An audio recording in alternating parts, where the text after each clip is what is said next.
Salut tout le monde, je vais parler un peu du nez aujourd'hui dans la vidéo du confiné. Alors, la vidéo du lundi, comme d'habitude, hein, une vidéo pour les personnes confinées. Aujourd'hui, on va parler d'amour parce qu'hier, c'était la Saint-Valentin. Qui dit Saint-Valentin dit amour et tout ce qui va avec. Alors, aujourd'hui, dans cette vidéo, on va parler de... Vous savez, ça vous est déjà arrivé, hein, vous tombez sur une fille ou un gars, ça dépend. Je n'ai rien contre les homosexuels, je n'ai rien contre les hétérosexuels, donc c'est pour ça que c'est de généraliste. Vous tombez sur quelqu'un qui, contrairement à d'habitude, ne répond pas comme vous avez l'habitude de sentir les choses. C'est-à-dire que quand vous faites une action, lorsque vous lui faites un compliment, il réagit soit pas du tout, soit il se méfie. Alors pourquoi? Qu'est-ce qui se passe? Comment on peut réagir face à ça? Tout simplement, il se peut que vous tombez sur des personnes qui ont un vécu affectif compliqué.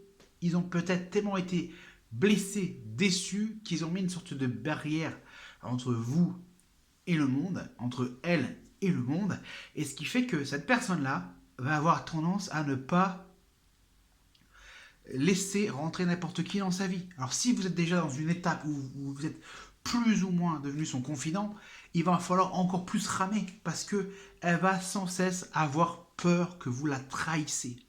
Ce genre de personne-là, c'est pas compliqué. La moindre erreur, la moindre chose qui pourrait les mettre en danger va fermer définitivement la porte et il va falloir galérer pour retrouver la confiance. Alors si jamais vous réussissez à revenir légèrement dans sa vie, à ce moment-là, il va falloir marcher sur des œufs, sans cesse faire attention. Donc est-ce que ça vaut vraiment le coup, selon vous, de vous lancer à corps perdu dans une histoire pareille? C'est la grande question qu'on peut se poser. Certaines personnes sont tellement blessées, ont tellement perdu confiance en l'homme, en l'être humain, ou en l'amour, que toute relation possible, hypothétique, est soumise à tellement de pression intérieure qu'elles n'ont pas confiance. Elles ne savent pas comment gérer. Et il faut donc les rassurer. Habituellement, beaucoup de personnes vont vous dire que l'amour, c'est toujours un jeu entre le chat et la souris, mais avec ce genre de personnes-là, ça ne fonctionne pas, parce qu'elles se méfient de ce genre de comportement. Donc, si vous tombez amoureux ou si vous pensez vraiment essayer de construire quelque chose avec une personne qui a un passif aussi lourd, vous avez deux solutions. Soit abandonner et passer à autre chose, soit vous accrocher. Et quand je vous dis accrochez-vous, c'est que ça va durer pendant des années et des années. Et la moindre erreur risque de tout compromettre. Et c'est fini. Une fois que vous avez foutu le doute dans ce genre de relation, c'est foutu, de chez foutu. Et là, vous allez devoir galérer pendant des mois et des mois et parfois des années pour retrouver un peu de confiance dans cette personne. Voilà, c'est très difficile. Mais pourquoi je dis ça? Parce que en ce moment, on est entre confinement et couvre-feu et beaucoup de personnes disent bah tiens, j'ai la voisine qui me parle, ou tiens, voilà. On va parler d'une autre type de relation qui se crée actuellement, vu qu'on est en situation particulière. Peut-être que vous avez peut-être vu que récemment, il y avait certaines personnes avec qui vous aviez jamais une conversation qui sortait de bonjour, au revoir, qui se met à montrer plus d'intérêt pour vous. Tout simplement parce que c'est pas compliqué. Certaines personnes ont tendance à chercher principalement des amis ou simplement la compagnie de personnes qui sont proches d'elles d'un point de vue physique. Je parle physique géographique, hein, pas physique, corps. Voilà. Et donc, ces personnes-là qui jusqu'à présent regardaient sur une zone proximale de leur lieu de travail vont regarder plutôt près de leur domicile, étant donné qu'avec le couvre-feu, il n'y a plus vraiment la possibilité de faire autrement. D'ailleurs, ils ont bien compris, les sites de rencontres, ils ont créé maintenant des applications spécialisées pour les gens qui se baladent. C'est-à-dire que tu peux faire des rencontres avec quelqu'un en te baladant. Bah oui, parce que pendant les confinements, on avait le droit à 1 heure de balade, ou quelques, et maintenant, en fait, on a fait la même chose, mais pour les personnes qui puissent organiser des balades avec des personnes ayant des intérêts communs. C'est-à-dire que si vous aimez le théâtre, on va vous suggérer des personnes qui aiment le théâtre. Si vous aimez la musique, ça sera pareil, la musique.